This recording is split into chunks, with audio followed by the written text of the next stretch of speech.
Hi everyone, I'm Tammy from The Siberian Wind and welcome to another week of Nocturnal Soul Quilt Along. This week we have the guiding light block, which is going to be in the center of our quilt, and we also have the potions and notions blocks. If you've not joined in this sew along yet, you still have a little bit of time left. Go check out the description box below this video with a link for the sign up for this sew along for this quilt along. And don't forget to check out the sponsors who are also tagged below in the video. Thank you, and let's get into it.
So we have now completed guiding light. This is the candle that's going to be in the center of our quilt. So this block is now done. I'm going to set it aside and get started on the other block. Let's get to it.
All right, so we are now done with our potions and notions block as well.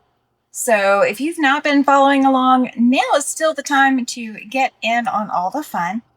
This is the Nocturnal Soul Quilt Along that I've been doing, and the information to join in is in the description box, as well as this week's sponsors.